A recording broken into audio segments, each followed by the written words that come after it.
Hi, this is Anna, and this is Check It at the Round Table, where we discuss movies, books, music, and stuff.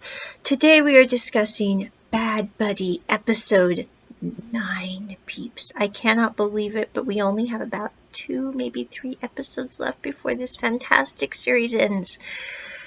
This episode, and also this is the second videoed episode of the Check It Roundtable podcast, which you can watch the video on Spotify, I think. Anyway, I'm looking rather Christmassy in a gray t-shirt. Yeah, that's kind of my festive wear. It's comfy, the cotton's soft. I mean, if it works, it works. I am wearing Christmas leggings. Does that count? I don't know. Anyway, moving on. Bad Buddy, Episode 8. This episode was full of unexpected surprises, including guns, how bad Y can be as a person, and him trying to redeem his loathsome self. I mean, no offense, that's kind of what this episode was all about. In the beginning, you find out that Y decided when he heard Pat and Pran talking behind stage, he turned the volume up so everyone in the auditorium could hear their conversation about them being boyfriends. Now, there was nothing inappropriate in that conversation at all, but the fact that Y decided to turn up the volume on a private conversation because he was feeling festive really just adds to his absolutely loathsome persona. I think it's kind of interesting because, in previous BLs, I have seen really horrible women characters. Like, I don't use the word, but it starts with a B. That word kind of female character. In this series, we have an absolutely loathsome guy character that's kind of similar to those female characters, and like Tanhan Chanlati really comes to mind. History 2 Right or Wrong, the ex-wife of Shiaji. Those kinds of characters that really have no redeeming quality and just keep piling dirt on themselves is what we would say where I came from. Y decides that because he's mad at Pran, he's going to embarrass him in front of everyone. I really don't know what would possess you to do this to Pran. And then later on, he has a conversation with Pran where he says, well, I'm your best friend, and I would have told you if I was dating your enemy. Like he would have said if he was dating someone, if it would have caused trouble. I'm going, why? And if you truly are the best friend of someone, you're never going to do anything to make them feel bad in public. And I think this really hits home with the fact that, I've been reading some of the comments that have been posted on the last episode, and everyone's saying, not only do Pat and Pran have very toxic family, but their friends, especially Y, really just takes advantage of Pran. He doesn't add anything to the friendship. He just uses Pran. And when he's tired of Pran, he decides to do something terrible to him. So, I mean, no offense, but Y in this episode especially, I think comes out as an absolute nincompoop. We're not going to use another word that I'm thinking, but any word that you're thinking, you could definitely add in there if you'd like. But anyway, so we have that scene at the play, and Pat and Pran see everyone laughing at them, maybe taking pictures of them, either disliking them because they're rival faculties and they're guys. And anyway, it gets really, really bad at school when Pat tries to go back to eat breakfast with everyone. His supposed friend won't let him sit at the table. So Pat's like, you know what? Okay, fine. You don't like me? Okay. And, he looks at the other 2 people at the table and he's like, what about you 2? Are you on the same boat as him? And the other 2 are like, I don't take sides. I'm neutral. And I'm going, there is no such thing as neutral in certain situations. If you don't take a side, you're going to be shown with the side that is not nice. And I'm like, I think this intro was one of the hardest for me, mainly because I don't know why, but ever since I was a very young child, I've always had what would I say? When I was a kid growing up, my family would read the Bible, and I know, religious or not, it's kind of interesting because the one part of the Bible that really bothered me as a child, I mean, I remember being very small and going, this is just inexcusable. But the one part that really got to me was in the Old Testament when you would read about people who there was actually a rule that you did not lead the blind astray and you did not move a boundary marker. So like say you wanted to make your field bigger, you moved the fence onto your neighbors. And I remember being a small child and going, there are some things that are just inconceivable to me as a person, and one of them is leading a blind person down a wrong path on purpose and moving a boundary marker. I'm like, what kind of human being are you, and who are your parents? I mean, no offense, but I'm like, I remember being about 5 to 8 years old when we hit those parts, and I was like, this is just wrong. I don't know why. And in the same way, when I'm watching the beginning of this video or episode, I was sitting there going, you know, the fact that you would have adults that would behave this way, I mean, I totally get that people behave this way. I totally get it. But I'm going, you know, even if you don't like Pat, even if you don't like Pran, even if your faculties hate each other, that is no excuse. And the whole point is no faculty should hate each other on the premise of they're in architecture, they're in engineering, that's why we hate each other. That's such a stupid reason. I mean, if we had a logical reason for why we dislike one another, maybe we could present that and find a happy medium. I don't know, have a symposium, something. So anyway, but the fact that the reason that these two faculties hate each other is simply because they've decided to hate each other. There's no reason or rhyme to it. And poor Pat and Pran are caught in the middle of this. And I do like the scene how after Pat kind of looks at everyone and goes, you know what? If you don't want me to sit at your table because of Pran, I guess that's okay. You didn't have any problem when you thought I was dating a girl from architecture, but lo and behold, because it happens to be Pran, oh boy, all the bets are off. And so he kind of walks off. Well, as he's walking off, the friend who wouldn't let him sit at the table comes over with a doggy bag of all the breakfast food and says, I'm sorry, I had to do this because the older faculty told me to, but here's your food, and you can love whoever you want. This is not about you. This is about me having to do what the older faculty did. Now, granted, I still think he's a lame person, individual, because he should be able to stand up in public and go, you know what, right is right, rain or no rain, as they say in leap year.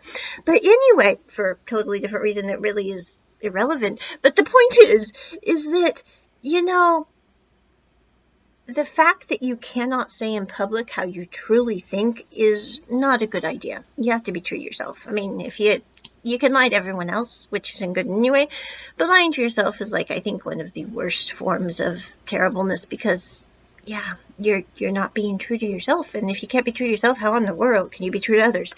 So anyway, moving on here from that big digression, he's looking at the doggy bags, Pat is, and he's talking to his friend, and he says, you don't have a problem with it. He said, no, I don't have a problem with it. You love who you love. I don't care. He said, you know, it doesn't matter to me. It's you and your life. And I do like that scene because it's like his friend, despite his many failings, is sitting there going, you know, it doesn't really matter what I think about anything. What matters is Pat happy with Pran? If Pat is happy with Pran, then who am I to sit there and go, oh, this is terrible. So anyway, I did like that weird scene at the beginning of this episode. But we then go to basically Pat and Pran trying to decide how are we handling this. And they decide to have Pat and Pran have Ink and Pa for dinner with a hot pot. And so they're sitting there chatting, and Ink is talking to Pat and Pran, and she says, well, you know, at one point, Pat, you said you liked me. And Pat says, I did like you at one point. That was true. I did not lie. And he said, but that was not when I liked Pran here. And Pran says, well, Ink, if it makes you feel better, I liked you too. And she said, now I feel so much adoration. I don't know what to do. And Pran says, well, I liked you as a person and a friend, not as a romantic interest. And she says, Pran, now I'm crestfallen. So anyway, they're having this conversation. And I do like this conversation because you have I know a lot of people are upset with Thai BL drama, and one of the main reasons I see on the internet for the reason that people are upset with Thai BL dramas is usually they will have some kind of line in it that says, I don't like you because you're a guy, I like you because you're you. And people tend to take huge truck with this problem, and I'm not here to say that is wrong, this is right. I mean, no offense, everyone does them. But the thing that I think is interesting about that, as opposed to like American BL drama, Taiwanese BL drama, let me think here, Korean BL drama, is I do think, despite the fact that that sentence does trouble some people, that it is an interesting concept because it's not really about being gay, being straight, being bi. It's not about any of that. It's about, do they like that individual person as a person? And I think that is kind of what sets Thai drama apart and why I do like it. Because I think, how do I say this? When we get into this situation where we sit there and go, I like guys or I like girls, for those of us who are high functioning autistic and extremely literal, we sit there and go, do you like all guys? Do you like all girls? That's kind of a blanket statement. I mean, if you sit there and say, I like one person, I have met that person, I have not met that person, but I know that I like one person. That makes sense. And even if you sit there and go, I know that one person is going to be a guy, or I know that one person is going to be a girl, or I have no idea what that one person is going to be, but I know there's one person. I think that's a better statement in many, many ways, because to say that you like all guys or you like all girls is kind of blanket and also seems a little lacking of care. I think that's one reason why I don't have a problem with the Thai dramas that say, I don't like you because you're a guy, I like you because you're you. Because I don't think they're saying it to be a cliche. I don't think, like, for example, the one that immediately comes to mind is there is a scene, and I think it's episode, I can't remember if Tanhan Chanlati had 8 or 12 episodes. I'm sorry, it's been a blur. But anyway, the final episode of Tanhan Chanlati, I believe, or the second to the final episode, there is a scene in the hospital where Tanhan is talking to Chanlati, and Chanlati is talking to Tanhan, and they're looking at a woman who's holding a baby. And Chanlati says, none of this would be a problem if one of us were a girl. Your dad would not have a problem with us being together because we'd be able to have kids and he'd be happy because you would have an heir. And Tanhan goes, that wouldn't solve our problem, Chanlati, because I don't like you because if you were a girl, you wouldn't be who you are as a person. Let's just leave gender all out of it somewhat. Let's just focus on the fact that you are who you are in part because you are a guy. And so if you were not a guy, you would have had a very different life. You would have had very different experiences. And you might not be the person you are today who I like. And I don't like all guys. I like you as a person. I'm not attracted to other guys. It's not my thing. But I like you because I know you as a person. I've had childhood growing up with you. We share experiences. We're similar because of our history together. And that would have been very different if you had been of a different gender. And I think that's a very good valid point for this whole Thai cliche thing that people keep bringing up. And, whether or not, it's just one of those things that's like, I don't have a problem with it because if you follow it down linearly, I think that it does make sense. I think to sit there and go, I ended up with my partner because of their gender doesn't really make a lot of sense. I think you end up with your partner because, whether you're straight, whether you're bi, whether you're gay, you end up with your partner because they're them. Or that should be kind of why you end up with them. I don't know. I know some people don't, but I'm like, I think it's because they're them. And you don't really hear of, how do I say this? Like when I was growing up, I didn't hear any of these straight couples say, well, I ended up with my partner because they too are straight. It was just not something that was brought up that way. It was like, well, we shared common interests. We enjoyed reading together. We enjoyed the same hobbies, etc. We liked them because they were them.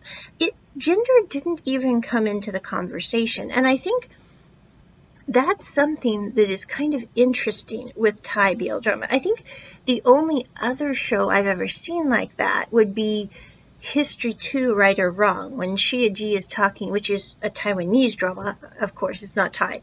But that drama I think is interesting because there is a conversation Shia Ji has with, what's his name? I'm so sorry. Yeah, with Zhao Fei's mom.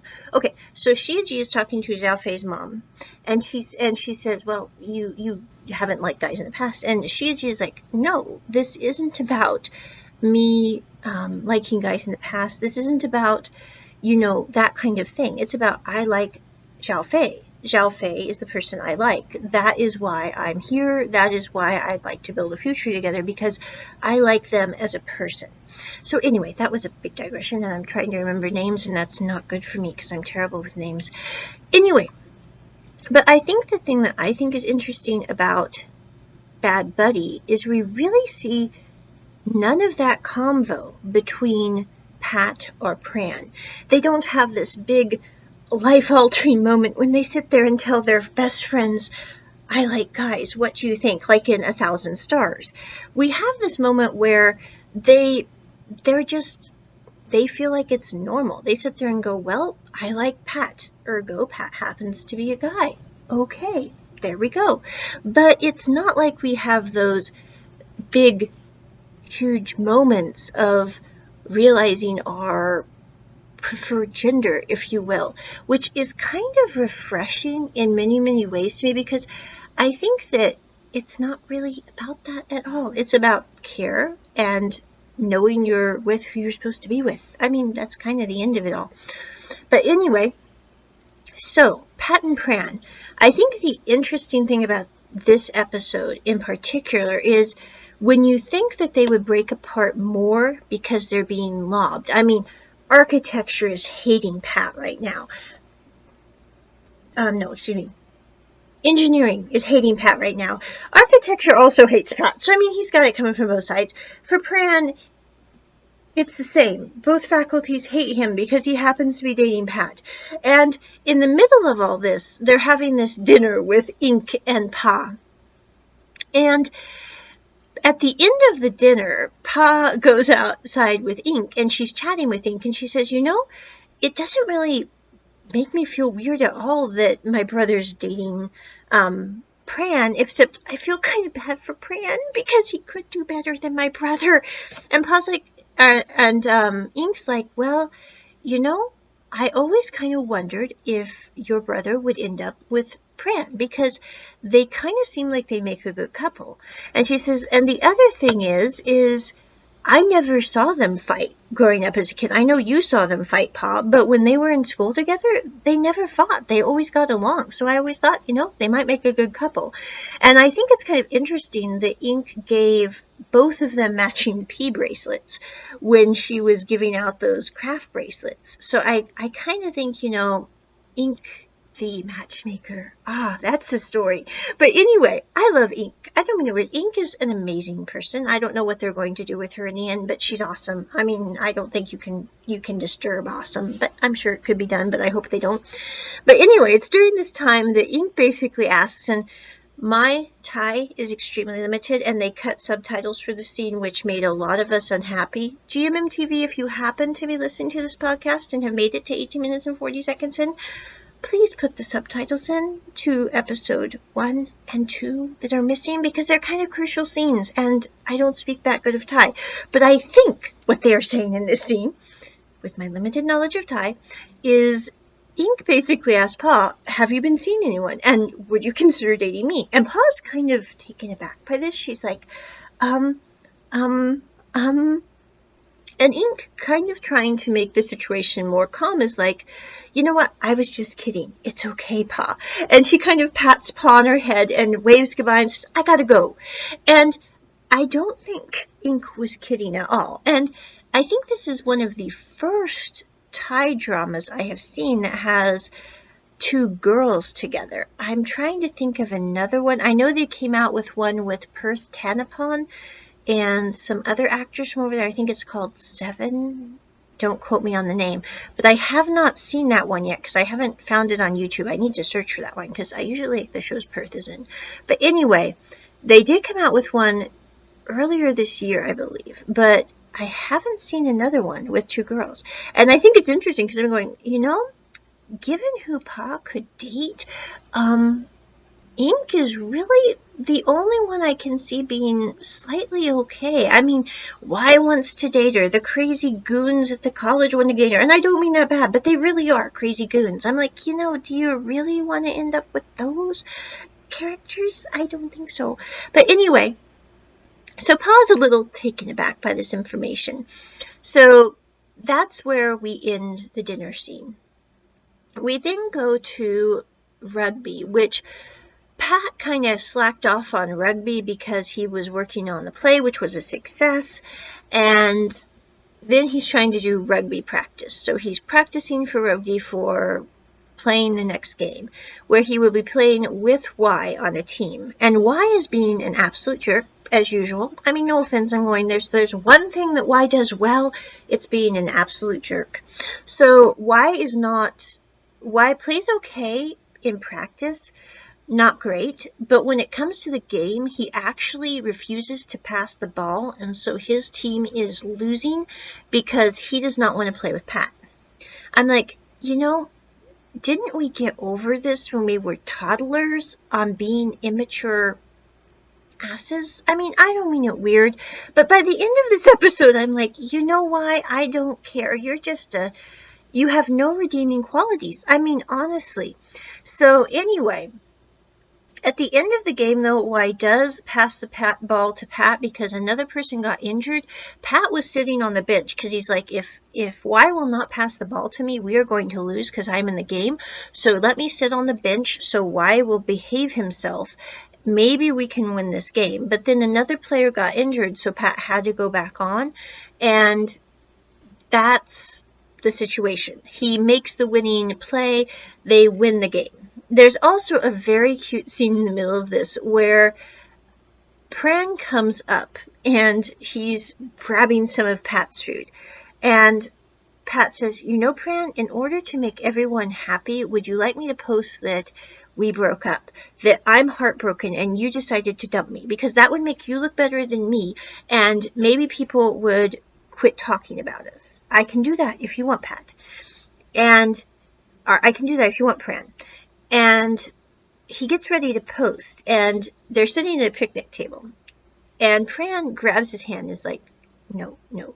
And it's at that point that Pran and Pat put their hands on the table seat, and they're just holding hands, just sitting quietly. And I think that's one of the coolest moments, and kind of is them as a couple in a nutshell, because they're not really what I would call the most, I know they had that passionate moment on the rooftop. Okay, not going to downplay that at all because that was quite passionate. But I'm just saying, I think the thing that I like most about them as a couple is they don't need to be, how to say, I teach English, but sometimes I run out of the word that I'm thinking of. Anyway, they are good just being quiet together. And I haven't seen many couples that are, usually couples are like, they have to talk about how they feel. They have to express how they feel physically. And for them, it's like, I'm sitting at the park bench. I'm holding my partner's hand. I might grab a munchie and let them have a piece of it. That's kind of their relationship. And I think there's a healthy camaraderie there. It reminds me of, I think one of the most interesting things I came across recently was I was watching Wheel of Time, which is an Amazon original series. I don't know why Amazon is so fond of intestines. Okay, but anyway, that was a little weird. And intestines don't look like the battle scenes that they had them in. But anyway, okay, for those of us into anatomy and science, like that is not how an intestine really looks, and that's just weird. And I know you're trying to do that gore moment, but that's not what I'm trying to talk about here. But anyway, Wheel of Time. The Aes Sedai and her, I think they were called a warder, in that series, kind of had a similar relationship. Now, theirs was not, as far as I understand, romantic. They had been together for years. The warder basically kind of is there as a side guard for the Aes Sedai. And the thing I think is interesting about that, in all the cases of the Aes Sedais and the warders that you see, is they have a really good understanding of one another. They can sit there and go, you need to take a break. You've been working way too hard. And they're like, why, yeah. But it's kind of like a good romantic relationship, if you see, which honestly I think most of us is like, maybe we see one or two in our lives. It's like, oh, those are a good, happy couple. Yay! But anyway, you made it. You're like the half that make it, and then of those half, like the 0.03% that are happy that they made it. I mean, yeah. But I think that Aes Sedai and warder camaraderie is kind of the reason why I like BL drama from Asia. It's because a lot of times it's not really about passion or that kind of relationship. I mean, granted, there is that in the relationship, but the thing that I think is interesting is you have the camaraderie. And I think one of the reasons you have that is because in BL drama, as they said in the Tapas thread I read once, you don't have gender wars. You don't have people thinking that one person is less valuable than another because of their gender. And as much as I would like to say that would not be the case in our modern era, I think in many ways it is. I think that a lot of times couples think that, and it's both sides. I think that a lot of couples, it's like, well, one is better than the other, and the other is kind of subservient to the one. And there was even a comment about this here later in this episode when, after the rugby practice, Y gets into a fight with after the rugby game is won, Rai gets into a fight with someone, and that person decides to pull a gun at them at the bar. Pat tries to defend Y to keep him safe and also to keep him from being maltreated, even though he doesn't like Y. And he ends up getting shot when he's trying to get a gun out of someone's hand. But when they're at the hospital, there's this whole conversation about who is the wife, who is the husband in Pat and Pran's relationship.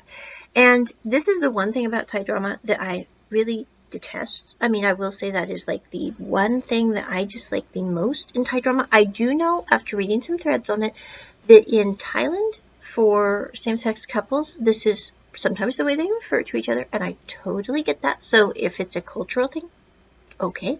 But for those of us who are born in Western culture, it doesn't make sense. I mean, no offense, it's like, if there are two guys, they're both guys, they're both husbands. Can we just call them that, or call them partners? I don't know. So it's just a little strange. And I do know that there was actually a thread I read about this on, I think it was, what's their name? Bookser? No. I will check and try to drop the link in the description of the audio version of this podcast when I remember to. But it's a link on one of the Thai BL drama review websites where they basically discuss why do people in Thai BL drama sometimes call each other husband and wife. And even in that one, they said that the thing that most couples do not like being called that. So it's kind of a not nice thing to see that in film, which I'm not a member of that group, but I totally would understand not wanting to be called that. So anyway, and I've got to stop one recording here and start another because I'm running out of space on my Anchor. Okay, so at the end of the day, though, there is an interesting scene in this episode, which I have watched many Thai dramas, but I have not seen one that really deals with this calling your boyfriend wifey, which just doesn't seem right. I mean, no offense, it's just weird. I mean, we wouldn't have a straight couple. I mean, I don't mean it weird. I'm like, if a husband walked in that was a straight couple and called his wife wifey, he would probably punch him in a place that he would not want to be punched, because most women do not like that term. I mean, there might be some that would laugh it off, but I think in the 21st century, most women would be very upset, and some would resort to physical action over that term. So I think for same-sex couples, it also does not make sense at all. And there was a scene in this episode where they basically sit there and Pat and Pran have a discussion about this. And Pran says, you know what? I don't like you calling me wifey. And he says, what would you think if I called you wifey? And Pat, and he's like, I never really thought about it like that. And Pran's like, well, maybe you should think about this, Pat, because I think calling each other boyfriends is a much better term than that. It doesn't matter how far this relationship's progressed. It doesn't matter what happens in the future. What matters is I don't want to be called that, and I don't think you do either. And I do like that conversation because whenever Pat and Pran have an argument as a couple, the thing that I think makes them interesting, it's kind of like Tutor and Fighter, where you think that they're going to be at each other's throats because they've been arguing, their families have been arguing, etc. They actually come to a good understanding of one another and resolve the problems very peacefully. They just sit there and go, da da da da da da da da da da da da da. But it's during this time that Pran is at the hospital that the police come and think that Pat had the weapon because his fingerprints were all over it. Well, Wyatt goes into the CCTV cameras at the bar and he pulls out the camera video of him being threatened with the gun first, before Pat was. And he sends that to Pran, who then gives it to the police. It's after this that Pran spends a while just kind of sitting there at the hospital with Pat. And as he leaves, that he is greeted by Pa and Pat's parents. I mean, it's like it doesn't rain, it pours, I think is the phrase. And they just got done having their friends at college find out about them, which it's not that their friends at college shouldn't have known about them, but how they reacted to it was not positive. And then Pat gets shot.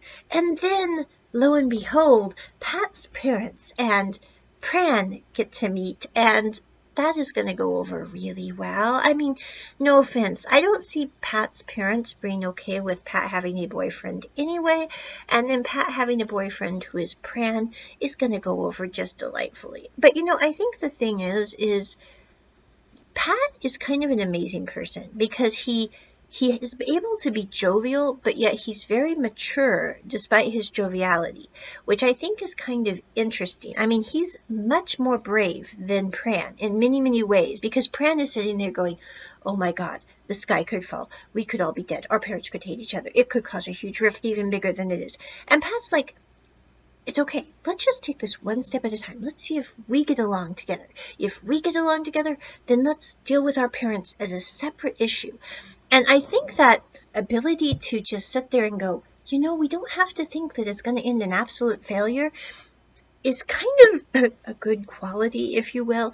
Now, it doesn't mean that it's always helpful, because I'm going, you can be optimistic until the end of all things, but if it's going to end badly, maybe it's best to be optimistic, but maybe reroute your path. I don't know.